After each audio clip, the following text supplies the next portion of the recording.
Part 53. Fortunate Young Gentleman. Author, Rong Xiaorong. Chapter 522. Liujiakan. The murderer of Han Chong, the guard of the Han family, was from Liujia village. His fiancée was insulted by Han Chong 2 years ago. Unable to bear the humiliation, he jumped into a well and died. In order to avenge this, he endured the humiliation and sneaked into the Han family and planned to kill Han Chong. Although he was eventually found out and committed suicide, before he died, he had avenged himself. It was a busy day today, and it was already afternoon when Tang Ning and Xiaoju arrived at Liujia village. Xiaoju stopped a villager at the entrance of the village and asked, "Old man, how can I get to Lu Zheng's house?" "Lu Zheng, are you asking Lu Zheng?" The old man looked at him warily, waved his hand, and said impatiently, "Lu Zheng's family is dead, why are you looking for him?" Xiaoju said, "I have a few questions to ask you about Lu Zheng."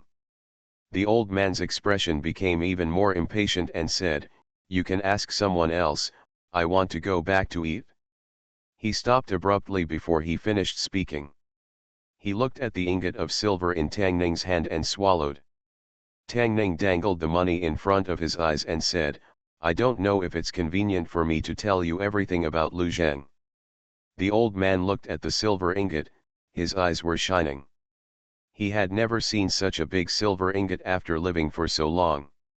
He nodded like a chicken pecking at rice and said, "Fang, convenient." Tang Ning looked at him and asked, "I heard that Lu Zheng had a fiancée before." "Dead. He died 2 years ago.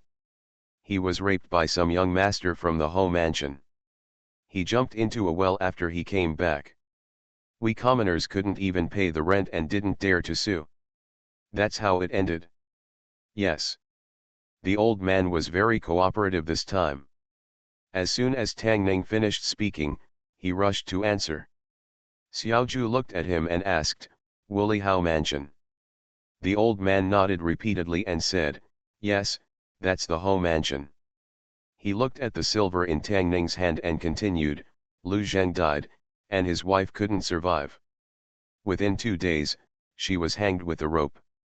Even if she didn't hang herself, she would still be forced to do so by the Tang family.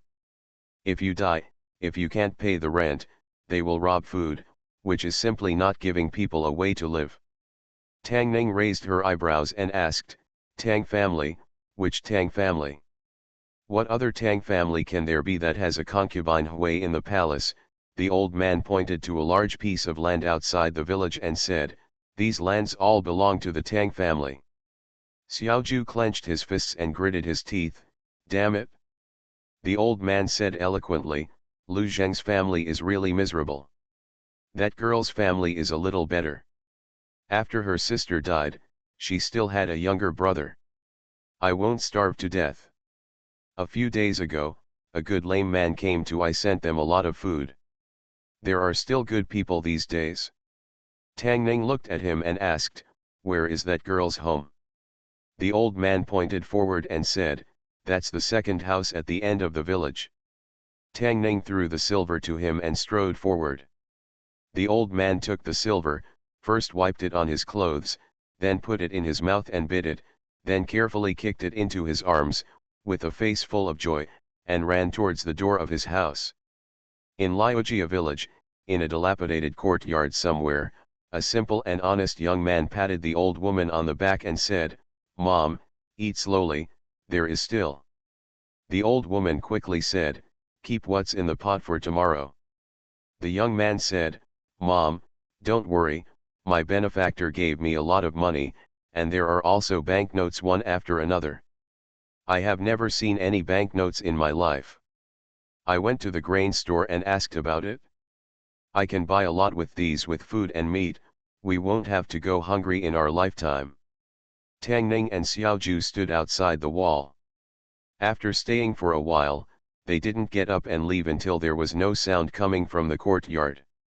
In the carriage returning to the city, Xiaoju clenched his fists, bloodshot eyes appeared, and said angrily, "The Tang family, it's the Tang family again, I want to report this to your majesty. Tang Ning looked at him and asked, what next? Xiao Ju asked, isn't this crime of paying a murderer to kill someone and then sending someone to silence him a big enough crime?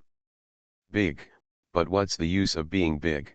Tang Ning looked at him and said, the Tang family can resist this matter by pushing out just one person. They can even blame the deceased Tang Jing. At that time, the first person to suspect Tang Jing's death would be Wu Lihao. Xiao Ju looked angry and said, then what should we do? Tang Ning leaned against the carriage, closed her eyes, and said, let's go back first. The trip to Liujiakan allowed Tang Ning to connect the cases between Han Chang and Tang Jing, and almost all the links had been figured out. Han Chang's death was planned behind the scenes by the Tang family. The ultimate goal was not Wu Lihao but him. Han Chang was just a pawn of theirs, a pawn that could be discarded at any time. However, they did not expect that the chess piece in their eyes was actually the only son to Wu Lihao. Tang Hui made Marquis Wu Lai lose his only son, and Marquis Wu Lai also made him lose his only son. If Han Chang's case is to be revealed, it may have a slight impact on the Tang family, but it will not damage the foundation. And Wu Lihao who is brought out along this line will definitely not have any good results. Just as he said 2 days ago, it was the eldest son of the Tang family who died, not anyone else. The court could treat Han Chang's death lightly, but Tang Jing's death, no matter what the reason, the court would not. The murderer behind the scenes will be spared. At this moment, 2 days have passed since Tang Ning found out the truth. In the past 2 days, he has been hesitating and has not made a choice yet, or in other words, he does not know what choice Wu Lihao made. He was sitting in front of the desk, and a figure came around from behind, placing his hands gently on his shoulders and massaging them slowly. Tang Ning grabbed Su Ru's hand and asked her to sit on his lap. Su Ru looked at him and asked, Brother Ning, have you encountered any difficulties? You have been thinking about it for 2 days. Tang Ning nodded and said, there is something I don't know how to do. Su Ru smiled and said, Brother Xiao Ning is so smart, he will definitely be able to think of a solution. Is there anything I can do to help Brother Xiao Ning? Tang Ning held her waist and said, just let me hold you for a while. Su Ru looked down at him with a soft expression and a slight smile on her face. After a long time, Tang Ning let her go, stood up, kissed her on the forehead, and said, I want to go to the palace, wait until I come back. Imperial Palace, Imperial Study Room. Apart from the morning court, when Emperor Chen was not in the palace, he was in the Imperial Study. This was also the palace where Tang Ning visited the most. Emperor Chen took Tang Jing's case very seriously. The eunuchs in the palace came to inquire many times in the past 2 days, but Tang Ning responded by finding no useful clues. When he walked into the hall, he saw that Tang Hui was there, and not only that, but Marquis Wu Lai was also in the hall. Wu Lihao knelt in front of the palace and said, Your Majesty, I think there is something fishy about my son's death. I beg your Majesty to order Dali Temple to investigate carefully. Although he deserves to die, the real murderer should not be allowed to go unpunished. Emperor Chen looked at him and frowned, didn't I already say that the physical evidence certified in this case is conclusive and the Dali Temple has closed the case? Is there anything else fishy about it? There is no need to mention this matter again. Just as Wu Lihao was about to speak, Chen Huang glanced at him and said lightly, then looked at Tang Ning and asked, did you find out anything about Tang Jing's case? Tang Ning arched her body and said, Your Majesty, when I was investigating Tang Jing's case, I accidentally discovered some doubts about Han Chang's case. Wu Lihao raised his head and looked at Tang Ning. Tang Hui, who had always lowered his head, suddenly raised his head. Chen Huang looked at him and said, I'm asking you about Tang Jing's case. Tang Ning said, but Han Chang's case? I said, the Han Chang case ends here. Chen Huang stood up and asked, what have you found out about Tang Jing's case? Yes, Tang Ning nodded, cupped her hands and said, Your Majesty, I have fulfilled your Majesty's great trust. Regarding Tang Jing's case, I found nothing. Fortunate young gentleman. Author, Rong Xiao Rong. Chapter 523. P.S. The serial number of the previous chapter was messed up again, so it will be postponed. Emperor Chen frowned, looked at Tang Ning, and asked, "Didn't Dali Temple say that you have found some clues?" Tang Ning said, "There are too few clues, and the murderer cannot be found based on them. It is of no great use." Chen Huang sat down again and said, "In that case, let's leave this case to Dali Temple for investigation slowly. You should go to Zioki camp as soon as possible." Tang Ning said calmly, "I obey your order." Emperor Chen waved his hand and said, "You go down, Tang Hui stays." Tang Ning and Wu Lihao slowly exited the imperial study. Tang Hui stood in the palace. Emperor Chen walked down, looked at him, and suddenly asked, "Is the Tang family behind Han Chang's case?" Tang Hui's expression changed and he immediately said, "Your Majesty." Huang Chen waved his hand and said, "If you use this to deal with Tang Ning, you are just taking a few more detours. Don't think that I am blind, I can see." Tang Hui's expression changed again, and he immediately knelt down and said, "I know the crime." Emperor Chen looked at him and said, "I don't want to get involved in your Tang family's affairs, but you should restrain yourself a little. Tang Ning is of great use to me. If it happens again, I won't care about concubine Hui's face." Tang Hui kowtowed and said, "Thank you, Your Majesty." Emperor Chen glanced at him and walked out of the palace. Just as Tang Hui was about to get up, an indifferent voice came from the front. "Kneel down." Tang Hui's body trembled, and he knelt down again, his expression relaxed. Although Chen Wang's attitude was indifferent and he was also punished to kneel, to the Tang family, Han Chang's death could be revealed so easily. Tang Hui knew what was minor and serious. Han Chang's death was nothing, but within a short period of time, he could no longer attack Tang Ning. The Tang family finally regained the Holy Family and could not have any more setbacks. Emperor Chen walked out of the imperial study. Wei Jian, who had been silent all this time, asked, "Your Majesty, where are you going?" "Chu Hui." Emperor Chen just started speaking, but before he finished speaking, he thought about it and changed his words, "Let's go to Shuxia Palace." Chuhui Palace is the dormitory of concubine Hui, and Shuxia Palace is the dormitory of concubine Shu. Wei Jian nodded and said, "I will send someone to inform concubine Shu." Tang Ning walked out of the palace without saying a word. When she walked out of the palace gate, her pace gradually slowed down. Chen Wang's reaction was exactly as he expected. The Tang family could get away with killing Han Chang, but Wu Lihao had to die if he killed Tang Jing. Many things in this world have always been unfair. One is a wealthy family in the capital that is at its peak, and the other is a dilapidated prince's mansion that is in extreme decline. Naturally, they are not the same in Chen Wang's heart. This is his balancing act and his code of conduct. He has his own principles, and Tang Ning also has Tang Ning's principles. If Chen Huang intends to turn a blind eye, he might as well close both eyes. After all, the truth is far less important to him than other things. In this case, it doesn't matter whether he knows the truth or not. What's the point? Marquis Wu Lai limped out of the palace, looked at Tang Ning, and said, "General Tang, is it inconvenient for you to go to the Marquis mansion?" Tang Ning nodded and said, "Master Marquis, please." The carriage stopped at the Marquis Wuli's mansion. When Tang Ning got off the carriage, she saw Xiaoju waiting in front of the Marquis mansion. When she saw the two of them, she was startled and asked, "Brother Han, why are you together?" Wu Lihao smiled and said, "Go in and talk."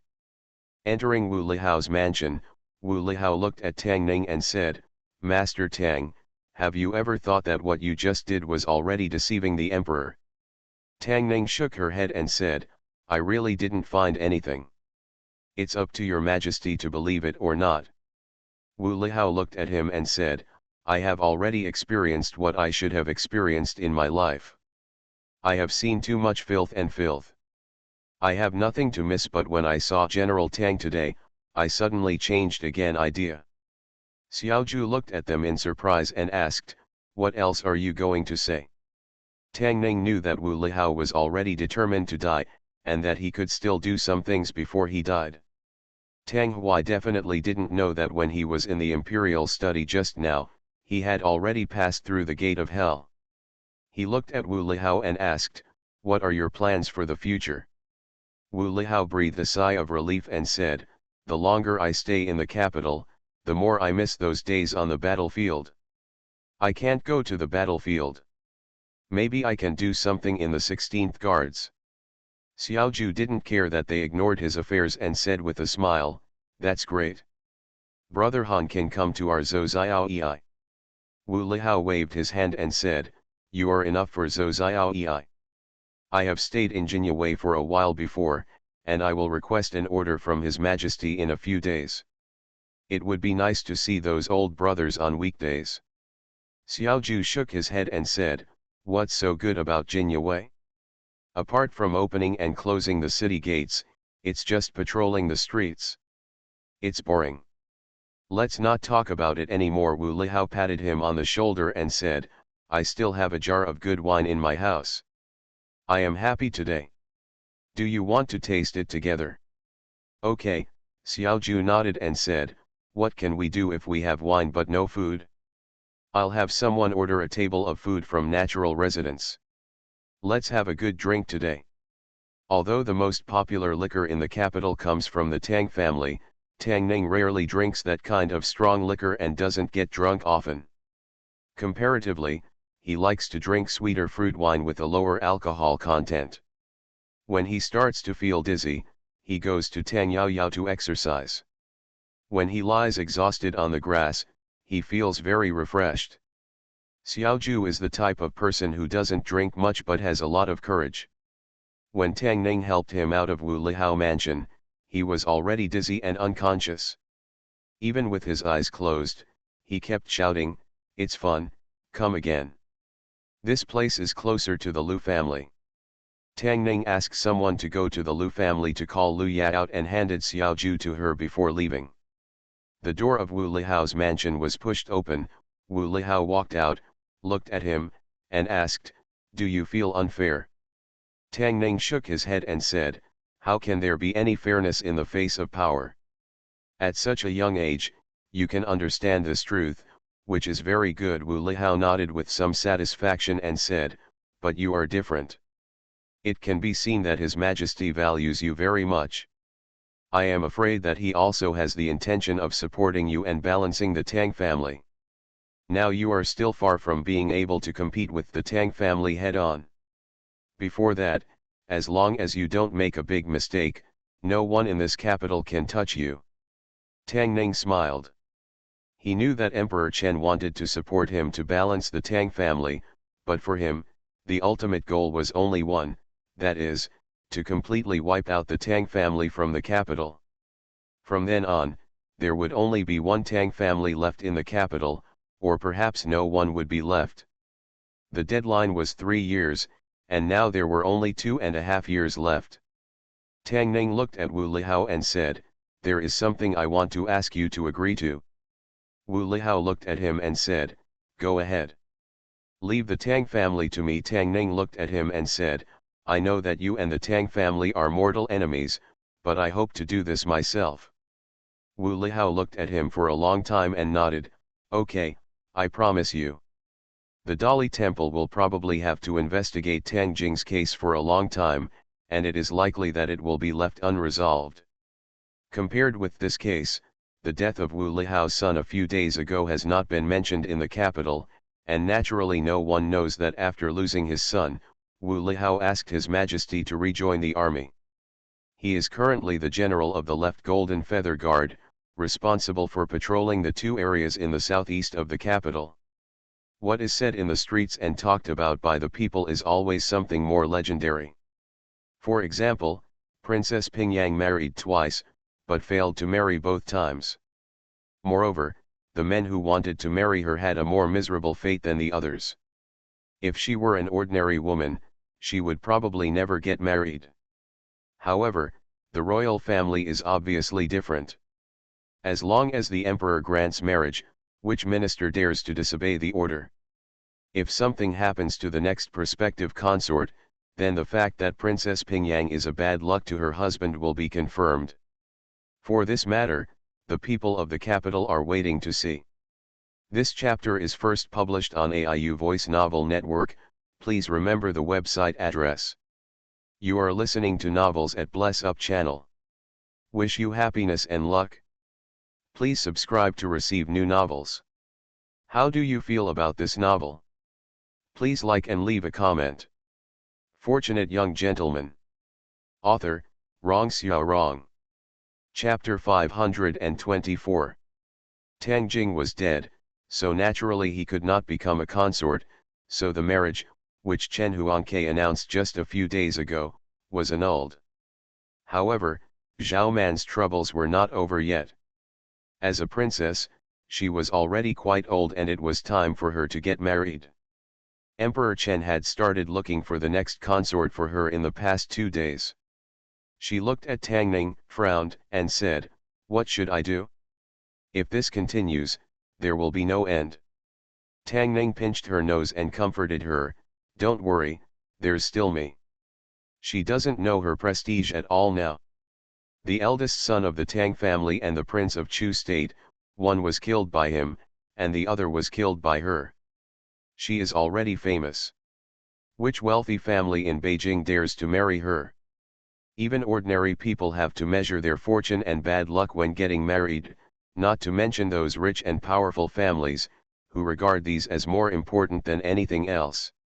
To put it bluntly, even if someone dared to agree, Tang Ning was quite free and in a depressed mood right now. She wouldn't mind playing with them and helping Zhao Man build up her reputation as a good husband. Although this sounds a bit mean, and it feels like he is cursing himself, but a negative is a good thing. He is a broom star, why is he afraid of such a curse? In the royal study room in the palace, Emperor Chen looked at the person below and asked, "How have you considered the matter that I discussed with you yesterday?" An old man below looked embarrassed and said, "Your Majesty, I would like to thank you for your kindness to the Zhang family, but..." Zhang Shuling was considered a high-ranking official in the court, and he wanted to marry the princess to an heir of Zhang Shuling's family. His status was suitable. Zhang's eldest son had not yet been married, so he had this idea in his mind. When he saw Zhang Shuling's face showing off, he tried to shirk the responsibility. Chen Huang frowned and said, "Just what?" Zhang Shuling said, "It's just that Jing and I have a marriage contract for a long time. If we betray the promise and ruin the Zhang family's reputation, it will be a trivial matter. If we bring the royal family into disgrace, I will not hesitate to die." At this point, his tone suddenly changed. He looked to the other side and said, "I remember that Zhao Shizhong's son seems to be about the same age as the princess, and he is not yet married." Zhang Shu ordered the disaster to be diverted to the east. Although Zhao Shizhong didn't show anything on his face, he had already scolded him bloody in his heart. Who doesn't know that Princess Pingyang is Kefu's destiny, and whoever marries whomever will be unlucky? Zhang Shuling's grandson is afraid of her, so shouldn't the Zhao family be afraid of her? The Zhao family has a single inheritance. If a son dies like the Tang family, they will be replaced. No one has a chance. Zhao Shi cursed Zhang Shuling in the center, but still had a smile on his face and said, "Back to your Majesty, Mr. Zhang doesn't know something." A wandering Taoist priest once told Zhong'er's fortune and said that he would not get married in 2 years. Otherwise the rest of your life will be full of disasters, loss of fortune and life. I dare not delay the princess. It is better to start a family 2 years later than not to have a family at all. As long as you can avoid this time, other things will not be a big problem. Zhang Shu ordered.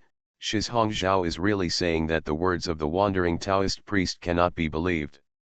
Not to be outdone, Shizhong Zhao said, how come I haven't heard that Mr. Zhang's grandson is engaged to someone else? Zhang Shuling glanced at him and said, this is a matter of my Zhang family. Isn't it strange that Mr. Zhao doesn't know about it? Seeing the two people who were unwilling to show weakness and betrayed each other, Emperor Chen looked gloomy and said, shut up. When the two heard this, their bodies trembled and they immediately closed their mouths. Chen Huang looked at the two of them, his face as dark as water. How could he not see that the two people were attacking each other? The fundamental reason was that none of them wanted to marry the princess. When did the royal princess fall to the point where she could not marry? This is an insult to the royal dignity. He stood up and was about to speak when a eunuch suddenly ran in and said in panic, Your Majesty, it's not good. The Queen Mother suddenly fell seriously ill and fell into a coma. Emperor Chen's expression changed drastically, and he no longer cared about Zhang Shuling and the attendants. He quickly walked out of the palace. As he walked, he said, let all the imperial doctors come to Yangshen Temple. Tang Ning and Xiao Xiao were playing flying chess in the pavilion. They were originally playing with Zhao Man, but she was suddenly called into the palace just now. The young eunuch who delivered the order said that there seemed to be something wrong with the Queen Mother's health. Tang Ning had entered the palace countless times, but had only met two empresses in the harem. She had only heard about the Empress Dowager a few times. The current Queen Mother of Chen State is Emperor Chen's biological mother. It is said that she is not in good health and has been living in the palace. Even many ministers in the court have never seen her true appearance. Zhao Man seemed to be quite nervous about the imperial grandmother and hurriedly entered the palace. Now she didn't know what the situation was in the palace. In the royal palace, inside the temple of Yang, Emperor Chen looked at Chen Tai's medical order and said in a deep voice, how is the Queen Mother's condition? Dr. Chen quickly said, Your Majesty, I have administered acupuncture to stabilize the Queen Mother's condition. The Queen Mother needs to rest now, and she will probably wake up tomorrow morning. Emperor Chen felt relieved and asked, the Queen Mother's condition has always been stable. Why did she suddenly become ill this time? Dr. Chen said cautiously, Your Majesty, the Queen Mother is old and her health is not as good as before. I don't want to hear these words from you. Emperor Chen looked at him and asked, just tell me directly, is there any other way to stabilize the Queen Mother's condition? Dr. Chen Ling thought for a moment and said, if Divine Dr. Sun were in the capital, he might be able to do something about it, but he travels all over the world and is hard to find. I can only do my best. Zhao Man hurried over and asked, Father, what's wrong with the Emperor's grandmother? Emperor Chen breathed a sigh of relief and said, it's nothing serious anymore. Zhao Man also felt relieved and said, that's good. The Queen Mother is a person with great fortune and longevity, nothing will happen. Emperor Chen looked at her and suddenly said, Manner, you are already at the age of marriage, and the Queen Mother's condition is not stable. I want to find a young man in the capital, so that you can get married as soon as possible, so as to cheer for the Queen Mother. What do you think?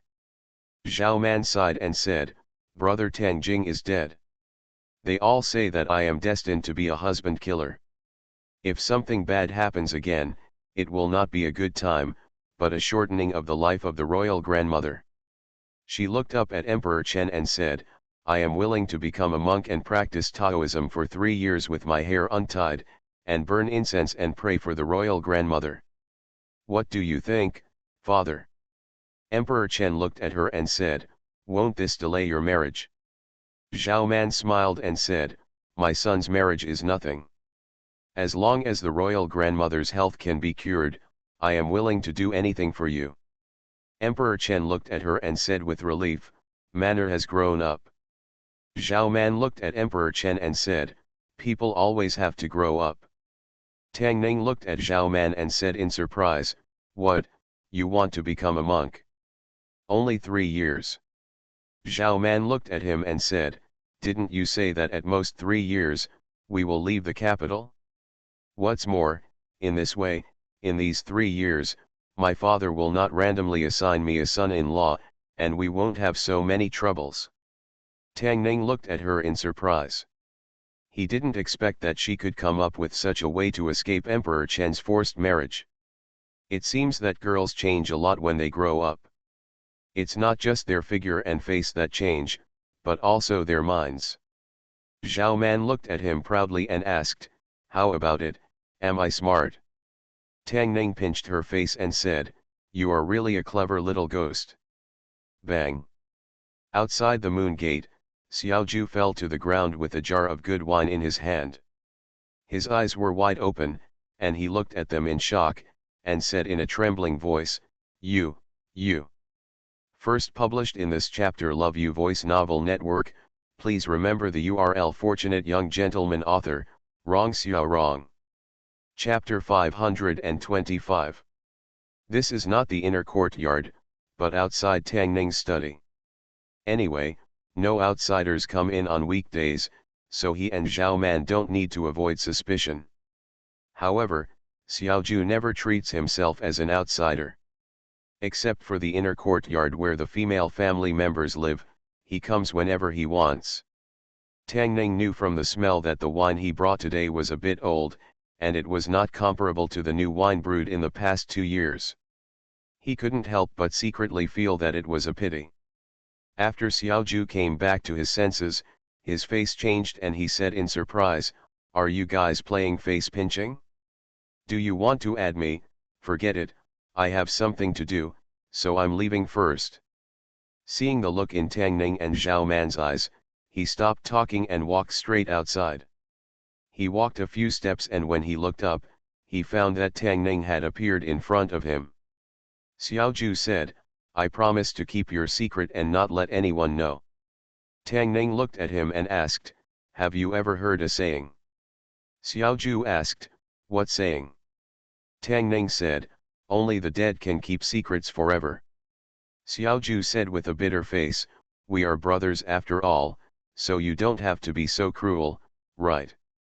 That day at Wu Lihao Mansion, Xiaoju got drunk and forced Tang Ning to become sworn brothers. If he didn't, he would die. Tang Ning had no choice but to agree. Unexpectedly, he still remembered it after he sobered up. Tang Ning put his arm around his shoulders and said, "Since we are brothers, you can choose how to die. Do you want to be poisoned or bitten to death by a poisonous insect? Do you want me to recommend one to you? How about the golden silkworm poison? It is guaranteed to be painless." Xiaoju said, "I want to die of old age." Tang Ning looked at him and said, "Why are you so shameless? It's far worse than you. You didn't even let the princess go."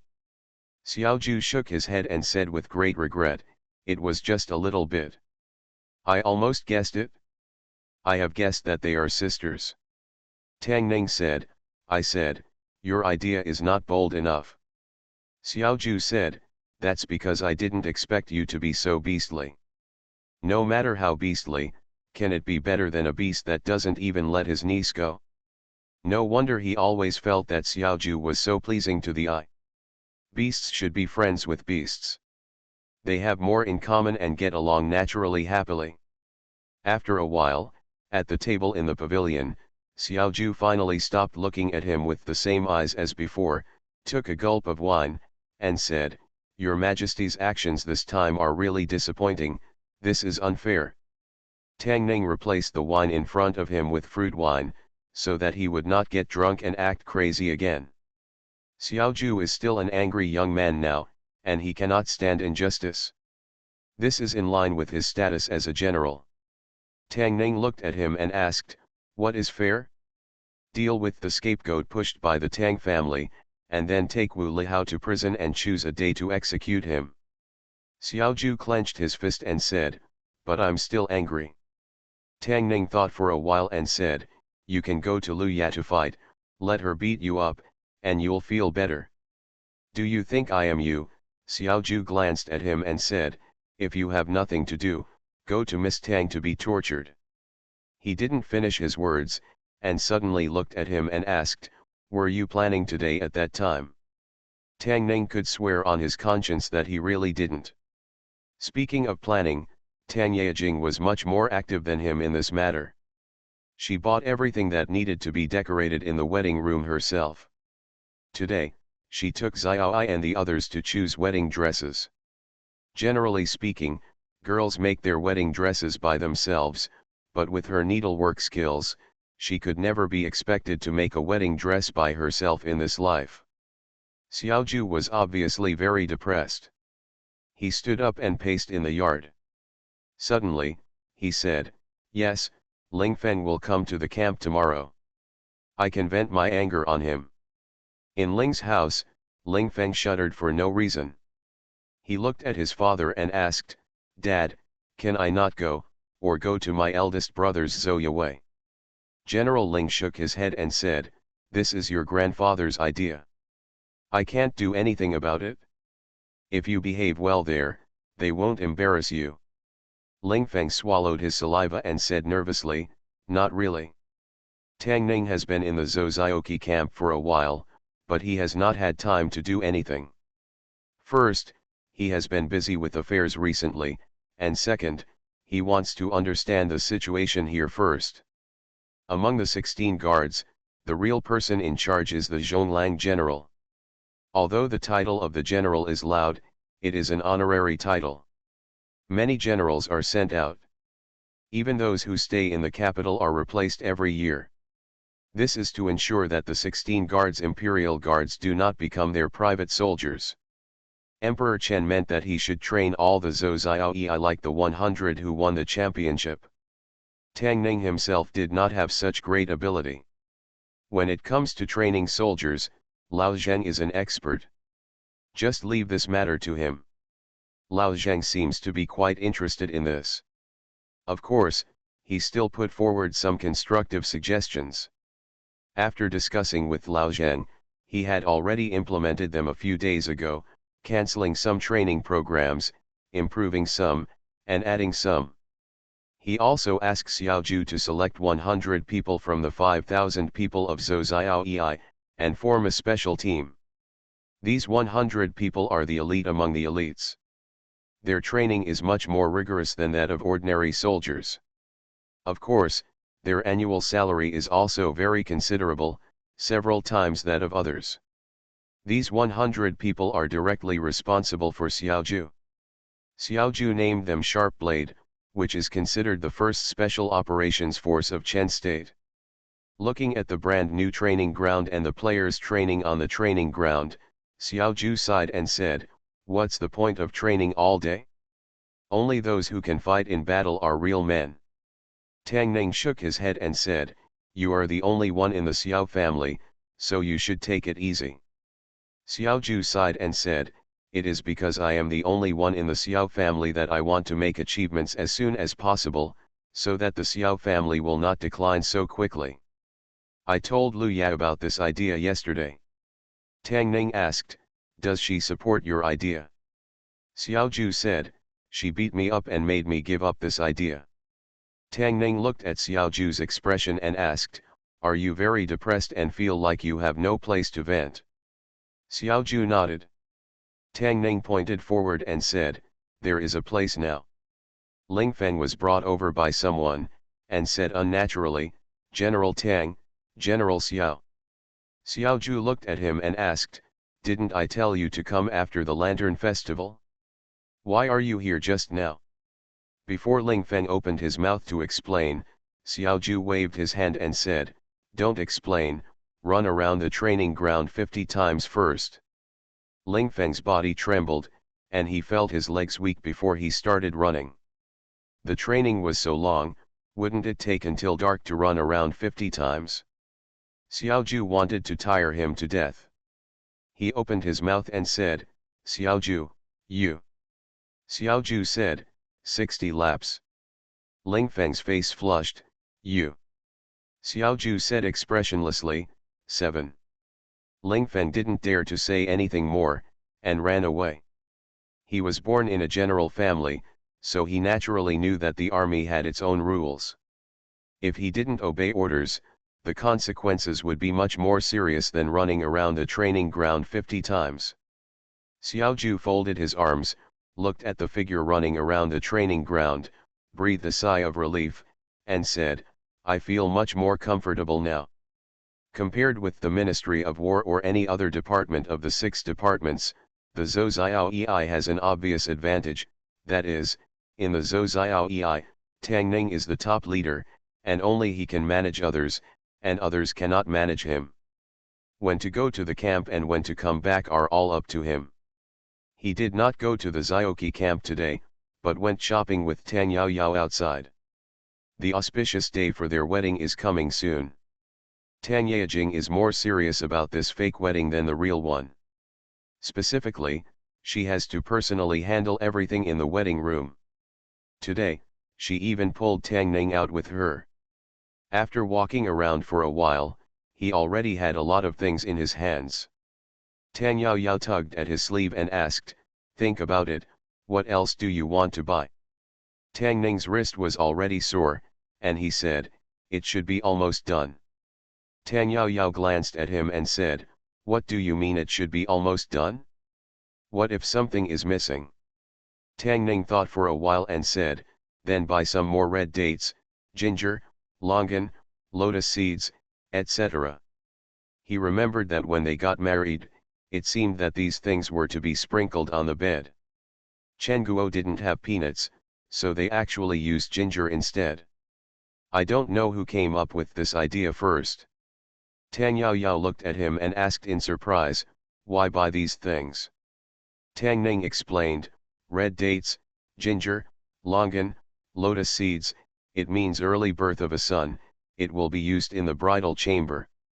Tang Yaoyao's face flushed, and she said in shame and anger, Who wants to have a bridal chamber with you? Fortunate young gentleman." Author, Rong Xiao Rong.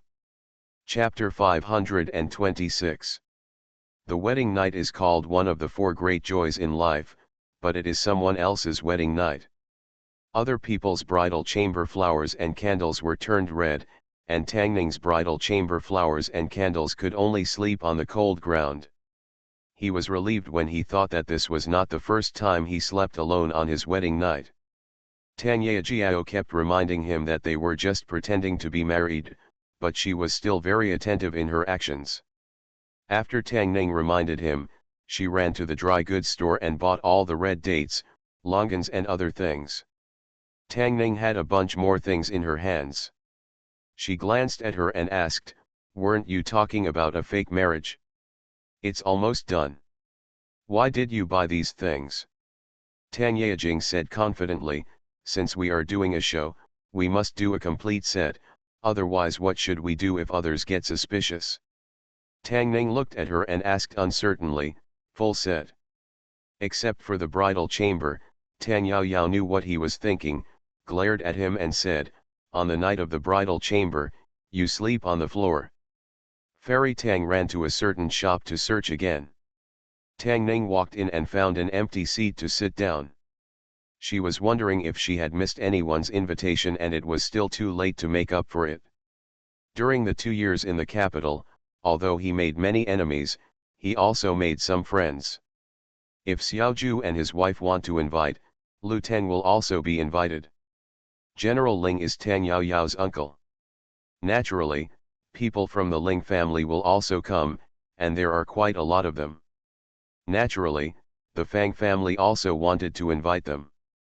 Fang Xinyu and Xiao Xiaoqing were sisters, and Fang Hong had some friendship with him. In addition, Princess Anyang also needs to be invited. In addition, some colleagues from the 6 divisions before, and colleagues from Zhouziaoei, the number of people is quite large. The calculated auspicious day was the 27th day of the first lunar month. Although rich man Tang was reluctant to get married, he still made all the arrangements a few days in advance. Fang Zhe and Fang Hong arrived half an hour ago. Earlier, concubine Fang Shu in the palace also sent a little maid to deliver gifts. Tang Ning had no intention of inviting Wu Lihao. After all, he had just lost his son and it was not appropriate to attend such an occasion. However, Wu Lihao came uninvited and gave him a gift. He walked in, bowed his hands to Tang Ning, and said, "General Tang, congratulations." Tang Ning was a little surprised, then a little embarrassed. She raised her hand and said, "Master Ho." Wu Lihao waved his hand and said, "Don't say anything. General Tang is very happy. It would be shameful for me to pretend not to know." Tang Ning smiled and said, "Master Marquis, please." Marquis Wu Lai was not the only one who came uninvited. King Huai actually sent someone to deliver a gift. Although his people did not come and the gift was not heavy, Tang Ning had no friendship with him. This gift from him it still surprised him a little. As soon as the gifts from Prince Huai's mansion were brought in, Wei Jian's old face appeared in Tang Ning's eyes. The emperor sent people to give gifts. When he married Xiao Ru and Xiao Yi, there was no such grand ostentation.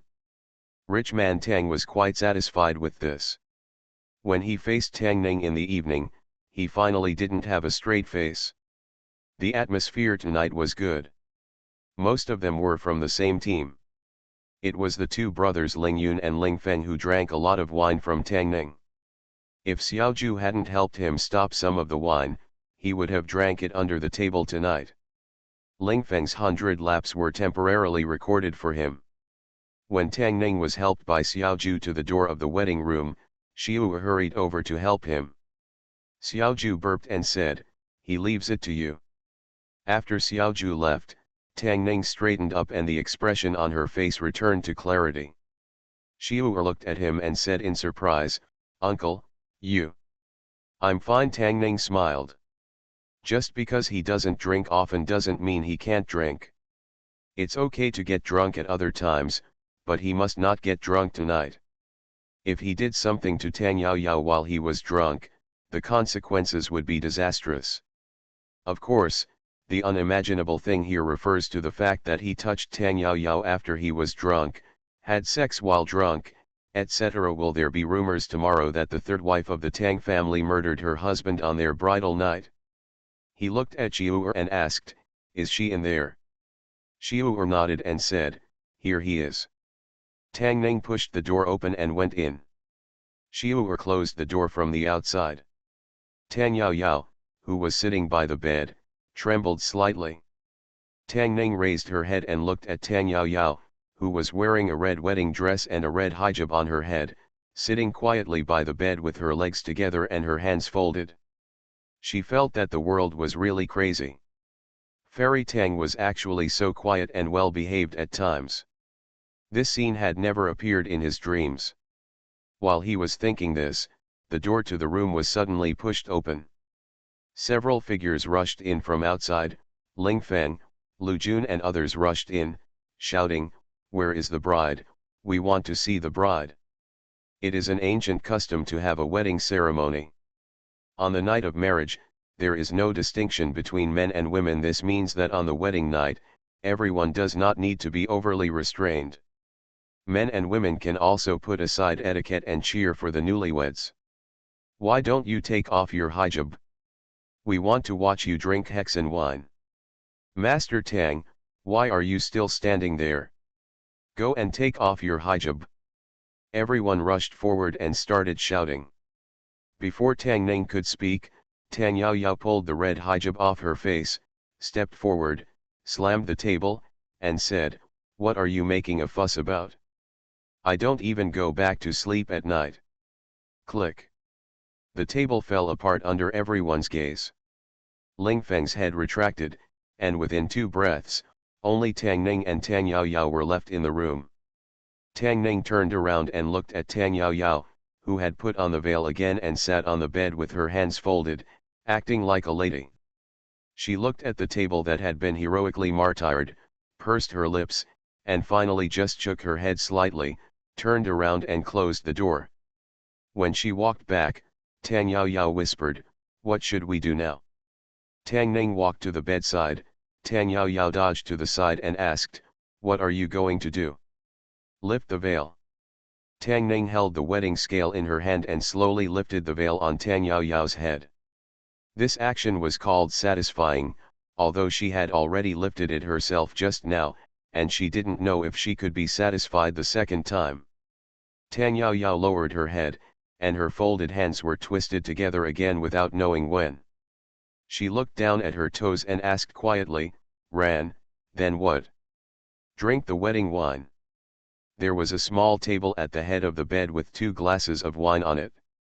Tang Ning looked at her and asked, "There's no one else here anyway, why don't we just forget about this step?" "It doesn't count." Tang Yao Yao picked up a glass of wine and said, "Since it's acting, we should act more realistically and not skip a single step." She added, "Except for the bridal chamber." Since she wanted to drink, then drink it. Tang Ning picked up the wine glass and put his arm around her. When they did this, their bodies inevitably came close to each other.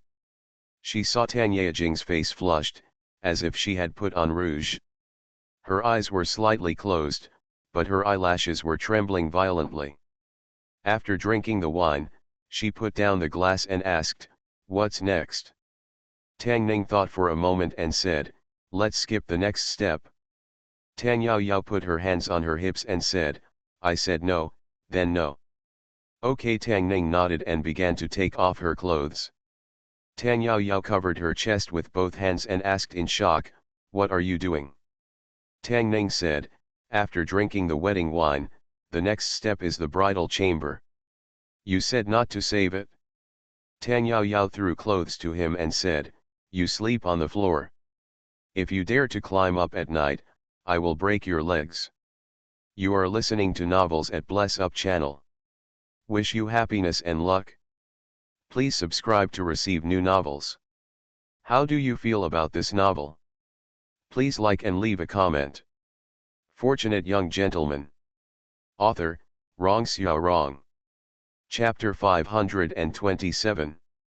Tang Ning took off her clothes just to scare her. He had already prepared a mat in the wedding room and spread it on the floor. Unfortunately, 2 sets of bedding were prepared in the wedding room. They were too eye-catching and could not help others think about it. He could only lying on the mat with 2 books on his pillow. Fortunately, after practicing martial arts for so long, my body has become much stronger. Before doing this, I would have definitely gotten sick from the cold. Tang Yao Yao looked at him, climbed onto the bed, took out the red dates and longans from the quilt, and put away a piece of white cloth on the bed. She didn't know what she thought of in the process, and her face turned redder. After there was nothing on the bed, she didn't even take off her coat. She just took off her shoes and socks, then wrapped herself in the quilt, leaving only her head exposed. Tang Ning had already expected what would happen tonight. She had no expectations, let alone disappointment. Although she was not drunk at night, she actually drank a lot and felt a little dizzy. After lying down, she felt sleepy. Tang Yao Yao was lying on the bed, tossing and turning, and finally sat up after a while. She looked at Tang Ning and asked, "Is the ground cold?" Tang Ning closed her eyes and said casually, "It's okay." Tang Yao Yao asked again, "You don't even have a quilt, aren't you cold?" Tang Ning said, "A little bit." Tang Yao Yao hesitated for a while and then said, "How about, come up?" Tang Ning opened her eyes. She was completely sleepless in an instant, and she even couldn't believe her ears. Is this an invitation? Fairy Tang actually invited him to her bed and covered her with the same quilt. They were pretending to be married. Tang Yao Yao thought for a while and then whispered, "Come up here, it won't be good if you get sick from the cold." It would be too unkind for Tang Ning to refuse at this time, and he was really a little cold. He walked to the bed, and Fairy Tang shrank back to the end, leaving half of the quilt for him, and said, "You can only sleep on half of it, don't come over." "Who do you think I am?" Tang Ning turned her back and slept outside without even looking at her. She slept outside, and Tang Yao Yao slept inside. There was a space between the quilts, and the cold wind came in from the middle. Tang Ning didn't think it was any better than him sleeping on the ground. There is no such problem when sleeping with Sume. When he wakes up, it is not uncommon for her to hang on him like an octopus. Tang Yao Yao seemed to be aware of this problem. She grabbed the quilt and said, "You can sleep a little deeper inside." Tang Ning moved inside and pressed her body against hers. As expected, she felt much warmer. It was her legs that seemed a little stiff and tense all the time. Tang Ning was worried that she would be kicked under the quilt, so she moved away a little further. Tang Ning thought for a while and said, "Don't tell your father about us sleeping in the same bed tonight. This is something that Mr. Tang has warned sternly. Although sleeping in the same bed does not mean that anything will happen, Mr. Tang will not care so much."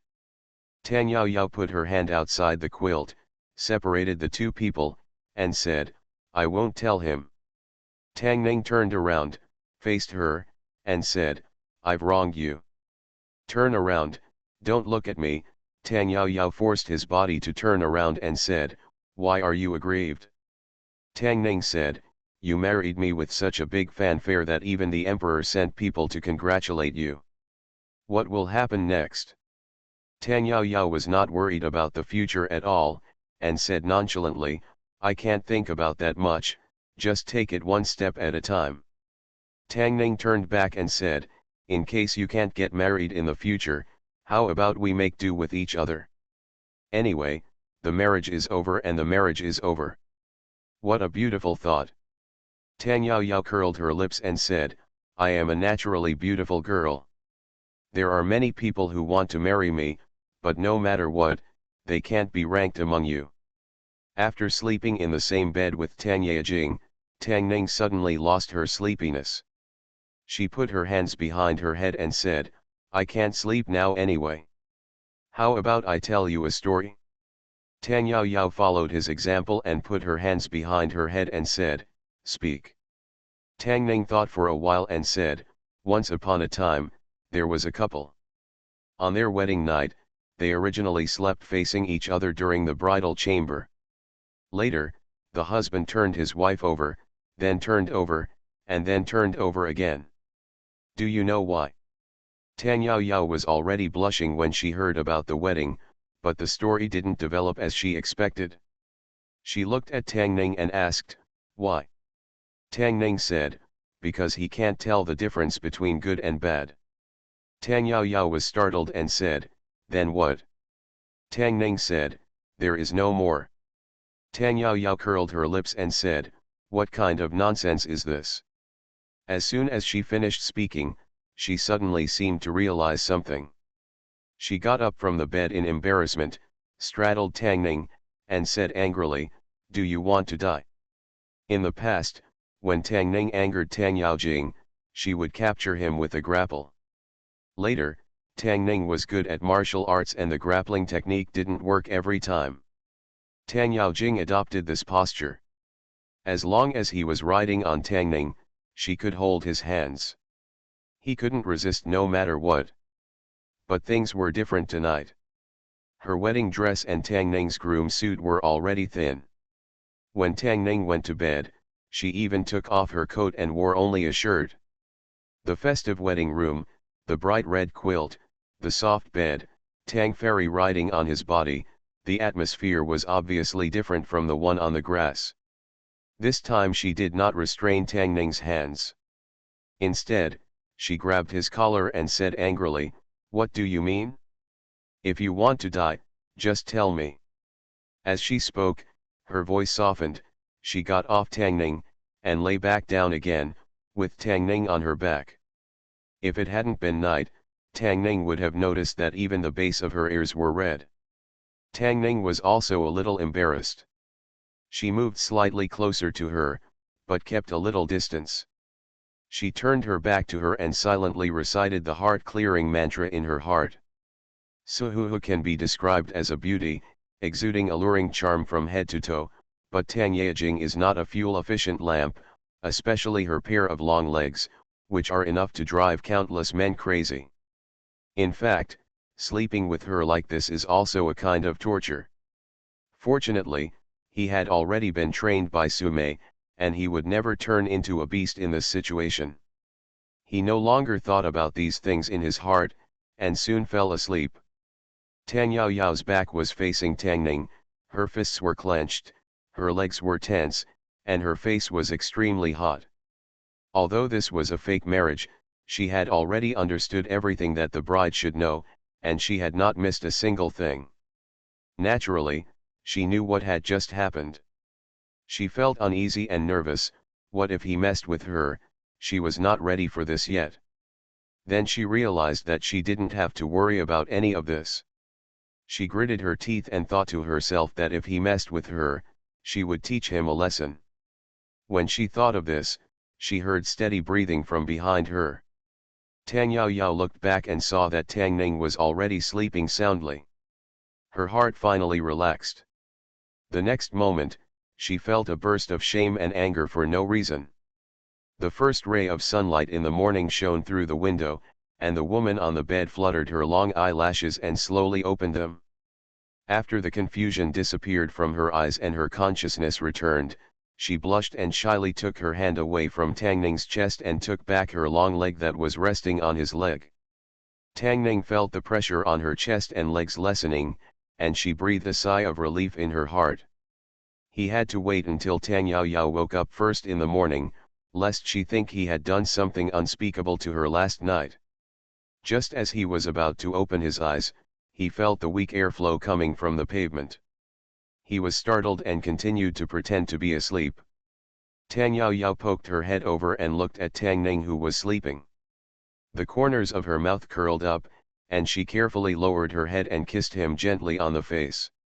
Tang Ning opened her eyes and met her eyes. Tang Yao Yao's expression was stunned. Tang Ning opened her mouth and said, "You." He only said one word, and then he felt a pain in his neck, his vision went dark, and he lost consciousness. When he woke up again, Tang Yao Yao had changed his clothes and was sitting in front of the dressing table. Tang Ning sat up from the bed. Tang Yao Yao glanced at him and said, "You just had a nightmare." Tang Ning said in confusion, "What?" Tang Yao Yao said, "It seemed like someone was fighting with you in the dream. I heard you talking in your sleep." Tang Ning shook her head. He had indeed been dreaming just now, but it was a sweet dream. Things like Fairy Tang taking the initiative to kiss him only happened in dreams. She lifted the quilt and was about to get out of bed when she suddenly frowned, covered her neck and murmured, "Why does your neck hurt so much? Did you have a stiff neck last night?" Fortunate Young Gentleman. Author, Rong Xiao Rong. Chapter 528. Chapter 525 of the main text of Ruyi Xiaolang Jun, I don't know how to praise.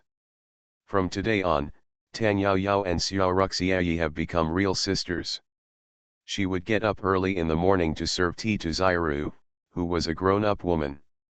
They were already as close as sisters when they were not sisters. Now that they were real sisters, it goes without saying that they had a close relationship. What's more, Xiaoai and the two also knew the inside story. The competition for favor in the harem and the disputes and conflicts in the backyards of wealthy families were invisible to the Tang family. In fact, there were not many changes in the family before and after getting married. It was just that a wall was demolished and there were two more people. They are Tang Yao Yao, the third wife of the Tang dynasty, and her maid Xiu'er. When people in the capital get married, the bride will return home on the third day, that is, her parents' home. The custom of Lingzhou is on the second day. However, the rich man of Tang insisted on the custom of Lingzhou and asked Tang Yao to marry her on the second day. Go back. Tang Ning couldn't figure it out. It was just a wall. No, even that wall was gone now. It was just walking from one courtyard to another. She didn't know what this stubborn father-in-law was insisting on. However, this was obviously the last sign of his stubbornness. Tang Ning couldn't bear it and didn't dare to go against his will. A year ago, he didn't even dare to think about rich Master Tang agreeing to let Tang Yao Yao marry him. However, a year later, Tang Yao Yao slept with him. In the Tang family, Tang Yao Yao, who had returned home, was sitting in her room, humming a tune, peeled a longan and threw it into her mouth. Xiu'er stepped in from the door and asked casually, "Miss, where is your zippa?" Tang Yao Yao bit another half of a red date and asked, "What is Zippa?" Xiu looked at her and said, "It's the white handkerchief that was on your bed last night." Thinking of the white scarf, Tang Yao Yao's face turned red as if she was about to bleed. She had also received pre-marriage training, so she naturally knew what the scarf meant. She glared at Xiu in shame and said angrily, "Why are you asking this?" Xiu looked at her, sighed, and asked, "So, you didn't have that last night? You damn girl, what have you been thinking about in your head all day long?" Tang Yao Yao poked her forehead with his finger and said, "We are a fake marriage, don't forget it." Xiu looked at her and said, "True is true and false is false, false is true and false is true. What is false will become true after a long time. I'm afraid, miss, you keep lying to yourself." Fairy Tang returned to the door. Even if she was in the next courtyard, she couldn't walk over by herself. Of course, Tang Ning couldn't walk over either, because rich man Tang sent 2 people to guard the door of the courtyard for 12 hours a day. Tang Ning was idle at home. Something happened at the Zioki camp, so he went to the camp the next day. A few days ago, he only had a general understanding of the affairs in the camp. This time, he was inspecting one by one under the leadership of Zioki Battalion Commander Shi and several generals in the camp. The commander of the Zioki Battalion, Shi, was equivalent to a secretary or a butler, taking charge of the affairs of the camp. There were also various military officers and soldiers below who were in charge of everything. Each of the 16 guards can be regarded as an independent yamen. Their responsibilities are not only to train soldiers, but also have their own fields to cultivate during busy farming periods. In the Kyoki camp, a man was walking in front. He looked at Tang Ning and said, "In front is the warehouse, which is full of weapons. There's nothing interesting to see. Why don't we go around it?" Tang Ning looked at the Zhou guard Chief Shi and said with a smile, "Kui Chief Shi doesn't know something. I'm also very interested in weapons, so I might as well go and have a look." Kui Shi was startled, with a trace of uneasiness appearing on his face. He quickly put on a smile and said, "In that case, let's go in and have a look." He looked at a captain behind him and said, "Open the door." There are a dazzling array of weapons in the armory, including swords, guns, swords, and halberds, 18 kinds of weapons, everything is available. After pushing the door and walking in, a smell of rust hits your face. Tang Ning stretched out her hand to fan herself, and the smell in the air became even stronger. He looked at Kui Shi and asked, "I remember that the imperial court should allocate funds to the 16th guards every year to repair and replace weapons. Why are these weapons so badly rusted?" Kui Shi smiled and said, "General Tang doesn't know something. Although the imperial court repairs and replaces weapons every year, our 16th guards are no better than the border troops.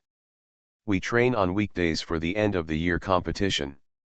During the competition, we use wooden knives and wooden swords. Wooden knives and swords are also used during training. If these weapons are left unused for a long time, they will naturally embroider faster." Tang Ning looked at him and asked, "Is that so?" Kui Shi smiled and said, "General Tang will know after he has been here for a long time." Tang Ning nodded and said, "Let's go and take a look at the front." Kui Shi stretched out his hand and said, "The place ahead is where the gunpowder is stored." "General Tang, please."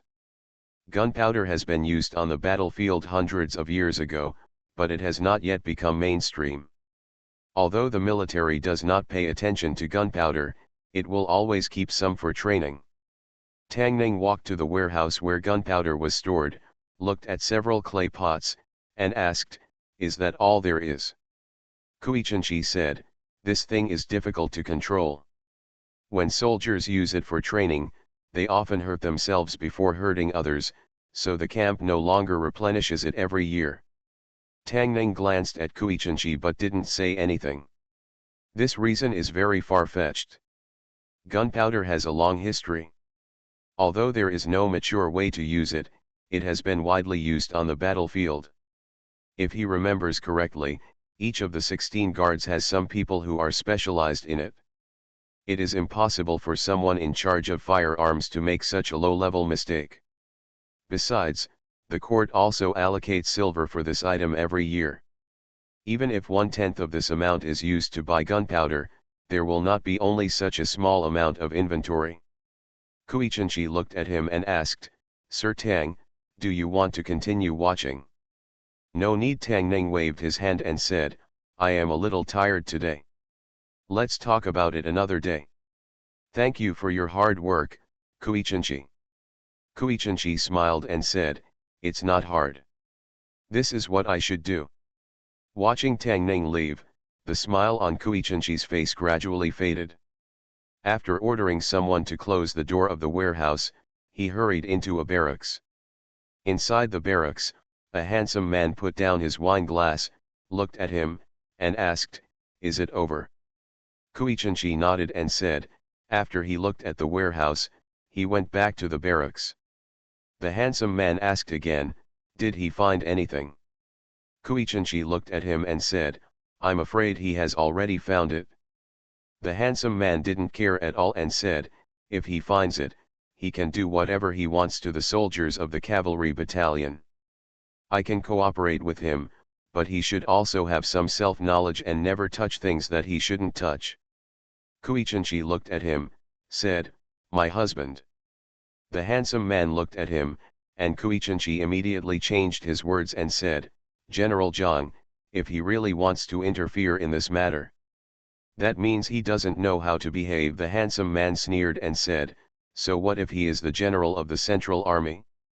If he doesn't know how to behave, I have 100 ways to make him unable to survive in this cavalry camp." Kuichenchi thought for a while and said, "General Zhang should have heard of his name. This General Tang seems to be very difficult to mess with." The handsome young man looked at him and asked, "Do you think this husband is easier to mess with, or the princess?" Fortunate young gentleman. Author, Rong Xiao Rong. Chapter 529. Thinking of the princess in the man's mouth, Kuichenchi shrank his neck and stopped talking. At the same time, in the barracks, Tang Ning made a cup of tea and sat at the table thinking about something. It seems that whether they are civil servants or military attaches, whether they are the 6th Department or the military camp, they all have something in common.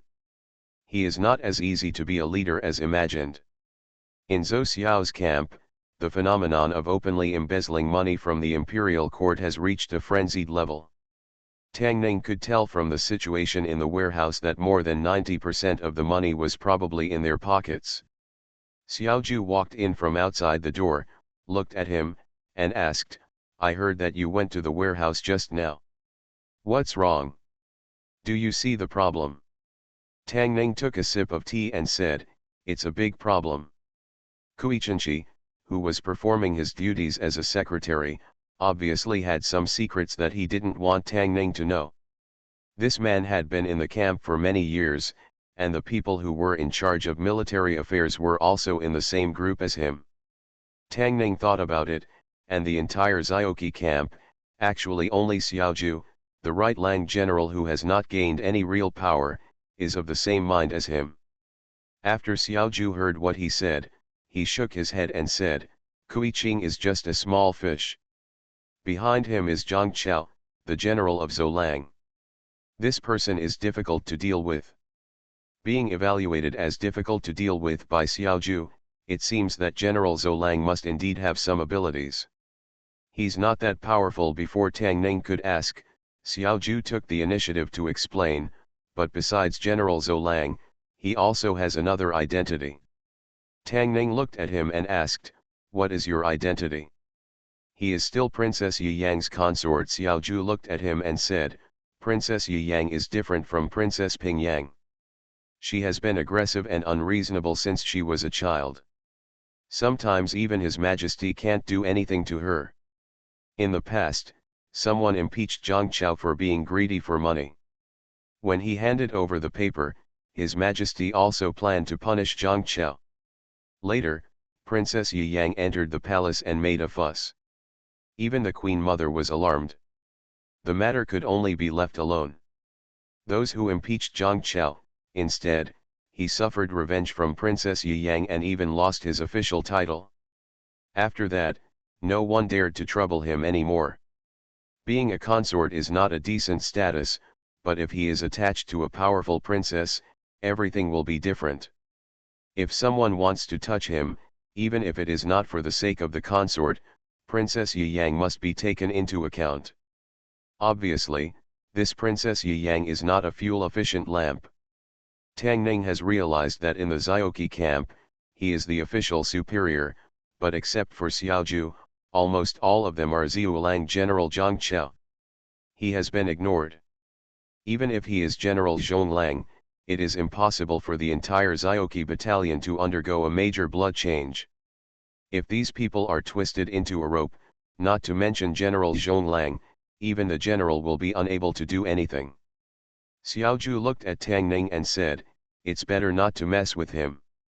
Zhang Chao is easy to mess with, but Princess Yi Yang is not. That woman is a shrew, and she is the #1 shrew in the capital. Anyone who touches her will be ruined for 8 lifetimes. Damn it, Zhang Chao didn't stop us no matter what we did."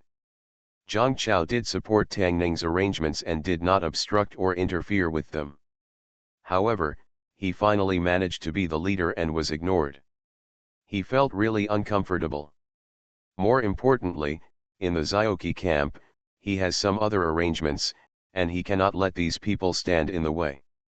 Even if it is really necessary to carry out a major top-to-bottom change, he will not hesitate. He looked at Xiaoju and asked, "Don't you still want to be promoted to Lieutenant General in 1 year and General in 3 years? Don't you want to recreate the glory of the Xiao family?" Xiaoju nodded and asked in surprise, "Does this have anything to do with Zhang Chao?" Tang Ning glanced at him and said, "When the time comes, you, a general, will not have as much say in the Zhaoqi camp as Zhang Chao or Zhou Lang. Do you still have the nerve to be a general?" Xiaoju's face turned red when Tang Ning said that, but he still hesitated and said, "But Princess Yi Yang is not easy to mess with." Tang Ning asked, "Do you think you and I are easy to mess with?" Xiaoju said, "You are not easy to mess with, I."